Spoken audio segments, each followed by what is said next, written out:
I'm going to try and give you a logic to managing idiopathic or oligoastheno, idiopathic and otherwise. Because oligoastheno is so common and often it is idiopathic, in fact it's even more important to have a clear game plan in mind, and that's what we're going to talk about, that how do we try to bring some sense to a topic which is very difficult to manage. So to treat men with oligoastheno, we need to answer all of these questions and thereby come up with a plan of management. The first question, of course, is that is it genuine oligoastheno? And Ranjit has spent a lot of time clarifying that you need a good lab, proper assay, proper collection. If he's been recently ill, that's not valid, so on and so forth. And all of this has to be kept in mind before we label a patient as having oligoastheno. And very often as we repeat semen tests, we may find that somebody who was oligoastheno is not really so. Now, again, he showed you one patient. These are 5 patients from the WHO manual, showing you the Bombay S6 going up and down, correlated with sperm counts of a stockbroker. Well, not really. These are 5 men with total sperm count motility, and you can see the level of variation. Now, this is important for 2 clinical reasons. One, it tells you why one semen report is not valid, and 2, it tells you why very often the treatment that you give, you can't really judge whether it has helped or not, because depending on where you happen to see this patient, whatever treatment you give, the sperm count will go up, or whatever treatment you give, the sperm count will go down. So often people get puzzled, oh, I gave this or that medicine, count went down. It was a natural fluctuation. And very often when it goes up, again, it's no credit to the medication. Some of you will probably cancel dinner, but it's no credit to the medication. It's just something that was natural fluctuation. So bear that in mind when you try to understand a couple's fertility potential. Because when someone comes with oligoastheno, that's what we're really trying to do. What is the probability of pregnancy naturally? And if not naturally, what intervention will give them the best chance? So as we've already highlighted, semen analysis, only a rough indicator, the only real indicator, but still just a rough indicator. So in this study, which I've been quoting since 30 years, it showed that within the first few years, semen analysis did not predict which couple would achieve pregnancy, because when the wife was young, very often she compensated for the subfertile men. And the women are thinking, what's new? Women always compensate for their men, but that's different. But the take-home message here is that very often gynecologists swing from 2 extremes. Either they ignore the man, or they have too much faith in me and say, Rupin, till the sperm count improves, we will not treat the wife. Now, please don't do that, because that wife is supposed to compensate for my failure to help the man. So it has to be a treatment that goes hand in hand when you're managing oligoastheno, especially in young couples with a short trying time. Often the wife will be able to compensate for the husband. Same point Ranjit made. If you plot infertile and fertile, there's a huge overlap, and therefore you cannot really predict by semen analysis alone. And this was a very interesting study. In couples that had failed one attempt at ICSI, where the sperm count was extremely low, 6% of the couples still achieved a spontaneous pregnancy without a helpful neighbor. So what do we do? So this is again a slide which I've been using for, Ranjit, that's how old I am. Okay, for that many years. And it's from Hargreave, and I'll actually have to walk over. We'd have a pointer which Ranjiv Clayton doesn't work, so, because it deals with the impact of duration of infertility. Someone who has a very low motile sperm count, just 0.5 million, but whose duration of trying is only 12 months, still has a 16% chance of a natural pregnancy. Someone whose count is 20 times higher, but who has been infertile for 8 years, the chance of pregnancy is only 14%. And the table goes that way. So what this slide highlights is that the longer the duration of infertility, the more likely there is a problem somewhere with the male or the female. So time is really the best filter. If a couple has been trying for long enough and nothing has happened, irrespective of the semen analysis, it is likely that there is a problem. And therefore, whenever we try to understand the fertility of a couple, we look not only at semen analysis, but we look at duration of infertility and whether there was a concomitant female factor, and then make a call as to how to treat this couple. And therefore, we will find that sometimes two men with the same semen picture, we may give very different advice. Partly that will depend on the history and examination that we spoke about earlier, and we're looking at two things. Is there a correctable factor? And if there is a correctable factor, we want to correct that and then see whether the semen parameters improve. There are not many, but what are there are varicocele, which we're going to have a long session on, and the other things we've spoken about, chronic infections in the skin, in the epididymis, in the urine, and the accessory glands. Anti-sperm antibodies, controversial, maybe we'll talk about that in the question-answer session. Systemic illnesses, exposure to wrong lifestyle choices, etc., are often the only thing we can correct, and sometimes, surprisingly, can make a significant difference. But as important as the correctable causes is a history of irreversible causes. So, for example, the second case that Ranjit showed, where FSH was 26, testis size was 12 ml. To my mind, that is a man who is lucky to have 5 million sperm count, and I would not waste time giving him gonadotropins or clomiphene. He would right away be advised to proceed for IVF ICSI. Similarly, if somebody had any of these factors, mumps, undescended testes, etc., we expect this man to be irreversibly subfertile or infertile, and in such a man, you should not waste time giving medical therapy, expecting the semen to improve. So keeping in mind the semen parameters, the duration of infertility, female factor, presence of reversible factors, presence or history of irreversible factors, you then decide what is the fertility potential, and you may also keep DFI or other sperm functions in mind. Now, keeping all that in mind, we then take a call as to what we would do. So, for example, here are two men with the same semen picture. However, the man to the left, the couple to the left is young, the duration of infertility is short, they've had no previous treatment. Statistically, there's a fair chance of a natural pregnancy just because they're young and they've not tried long enough. So this is a couple where we would buy time, giving them all kinds of empirical therapy, and 1 out of 4 couples will come back and say, "Doc, you're the best." The couple to the right, same semen picture, but they've been trying for a long time. Their file is this thick. Medication has already been tried. The mere fact that they have come to you for the first time doesn't mean that you need to give them 6 months more of therapy. The couple to the right needs to go in for IVF ICSI right away. So in managing oligoastheno, it is a total perspective that you need while deciding what advice to give the couple. Finally, we come to treatment. So there are very few specific conditions. Hypogonadotropic hypogonadism, classic hypo will present with infertility and azoospermia, not oligoastheno.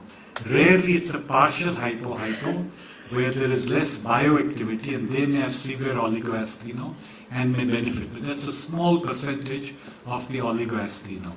For the rest, if this filar epididymo-orchitis, will give antifilural followed by steroids. Some of them benefit. The diagnosis is clinical. Accessory gland infection, Vineet is going to talk about, and we will get a take on that as to whether antibiotics help. Anti-sperm antibodies, controversial. Low-dose steroids may be tried, but by and large we're not picking up ASA, and many centers don't test for it at all. Chronic fungal infection may be treated. We have all these drugs available in the market, and some principles again. There have been multiple studies on all of them, and like true democracy, some drugs have shown some benefit in some patients to some extent sometimes. And therefore, some patients seem to benefit. So having given you that words of wisdom, what do we do? Well, whether to treat or not depends on age, duration, desperation, prior therapy. When you have a young couple who have not tried long enough, you're giving empirical therapy with the understanding that you're buying time, giving them time to achieve a pregnancy, and while doing so, you're trying to give something for which there is limited evidence that what you give may help. What is that limited evidence? Ranjit is going to share with you so that you know what to try. In an older couple, 5 to 10 years of infertility, wife crossing 33 to 35, now you know there's not much time. There you don't want to spend time giving medical therapy. So if we have to give medical therapy, bear in mind, first of all, do no harm. And do no harm means do not give testosterone injections. Do not waste too much money. Many of the preparations with coenzyme carnitine will cost the patient 100 to 150 rupees a day. Your poor patients cannot afford it, and they would do as well with simple vitamins costing 10, 20 rupees a day. And don't waste too much time. We see patients who for years and years and years are on medical therapy. Have a time frame, 3 months, 6 months, 9 months, 1 year. Based on the couple's age, we will try medication. If by that time there is improvement, we will do IUI. If there's no improvement, we will proceed to IVF. So you and your patient should have a timeline from the very beginning. Otherwise, they waste too much time. Now, which of these drugs? There is no solid evidence. But what I found in clinical practice is that if I have patients from a poor socio-economic strata, probably they are nutritionally deficient. And when I put them on multivitamins and antioxidants, the inexpensive ones, vitamin E, zinc, lycopene, which you can get very cheaply, surprisingly many of them come back with good improvement, and that would be my first line of treatment. If a man has a count of more than 10 million, I usually don't give clomiphene and I don't do a hormone profile, because I found that the hormone profile is usually normal. Those patients I only give antioxidants. When the count is less than 10 million, we start with testosterone. If testosterone is over 400, that means that this testis is adequately stimulated and there is no role for stimulating it further. So no further hormone testing is required. If FSH is below 300, 300 to 400 is a gray zone. If it's below 300, this testis is functioning suboptimally. Either because it is damaged and whatever I do it will not improve, or because it is not being stimulated enough. So when the testosterone is below 300, I will now look at FSH, LH and estradiol. If FSH and LH are very high, 1.5 times, 2 times normal, then I know that this testosterone is low because this testis is severely damaged. And however much I whip it, it's not really going to function much more. I could stimulate it a little, testosterone may go up, the testis is not going to improve function. Sometimes there is a disconnect which Ranjit showed where FSH is high, but LH is low normal. In such cases, you want to stimulate the testosterone production, but I would now give HCG because the FSH is already high, LH is low, and HCG will function like LH. What we have seen is when we give HCG, 5,000 once a week, testosterone goes up. Because testosterone goes up by feedback, sometimes the high FSH comes very low. And we've had patients where FSH of 20 became 2, where it's subnormal. So therefore, when I give HCG, I also add clomiphene to prevent the reflex suppression of the FSH. And what we see in such patients where testosterone was low, LH was low, is that when we give HCG and clomiphene, the testosterone goes up, the LH goes up a little, the FSH remains high. In other words, we managed to stimulate the testes. Whether it helps or not, I don't know, but I have the impression that I've done something to stimulate the testes. And at the end of 3 months, we look at the semen. If the semen has improved, we continue the medication. If it's improved a lot, we will do IUI. And if it's not improved, then we must stop. If the testosterone is low, FSH, LH are upper range normal, and estradiol is also very high. Then we give something that will alter the balance between testosterone and estradiol. So we'll give an aromatase inhibitor. letrozole 2.5 mg alternate days, or anastrozole 1 mg alternate days. And with that, the estradiol comes down, testosterone goes up. Because estradiol comes down, FSH-LH also go up a little. So the testes get stimulated because the FSH-LH have gone up, and the aromatization of testosterone to estradiol in the testes gets altered. So presumably intratesticular testosterone also goes up. So this is the rationale for using clomiphene, tamoxifen, gonadotropins. So you start with testosterone. So very often people do FSH-LH, but they don't do testosterone. You cannot interpret FSH-LH unless you have testosterone. If FSH-LH are low, 2.2 FSH, 3.2 LH, but testosterone is 700 nanogram per deciliter. Obviously, there's no point in giving FSH-LH. This is already a highly stimulated testes, and the FSH-LH are low because of feedback.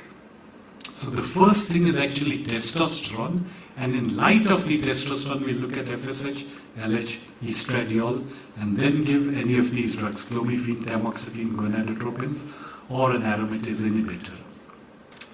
What about oral testosterone? Injectable testosterone, absolute no-no. Oral testosterone in the form of undecanoate, again I would say no, because that can be aromatized and may suppress the HPT axis, though one study showed that it did not. We sometimes use oral testosterone in men with idiopathic oligoasthenia where other things have not worked. Mesterolon is available as Provironum and as one more brand, Restore. 25 mg 3 times a day. It does not suppress the HPT axis, and in some patients, to my surprise, I've seen good improvement. The theory is that this testosterone works at the epididymal level, improves epididymal function, and thereby gives better sperm. Carnitine coenzyme, we're going to have a nice talk by Ranjit next as to what is their role, and also the supplemental zinc, selenium, etc. he's going to talk about. Herbal antioxidants, we sometimes use it because it's available here, and I use it as an act of desperation when I've tried everything else and I'm still trying to buy time, and sometimes surprisingly it has worked. Which one do I use? Well, we don't have any sponsors today, so I won't give you names, which means that really there's nothing to choose from. Okay.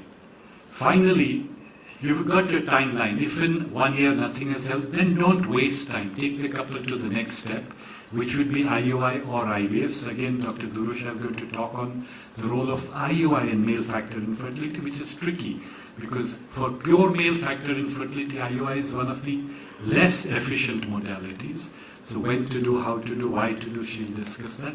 And of course, if that fails, IVF ICSI. And just a reminder that in our country, eventually donor insemination, still many couples go in for that. And adoption is always a wonderful option. Very often it's a failure of the infertility center to promote donor insemination or adoption as a good option. The IVF specialist thinks of it as a failure, the couple thinks of it as a failure. But I often think that if we were an enlightened society, we would probably do far more adoption than we do taking 3-parent babies and 4-parent babies and stuff like that.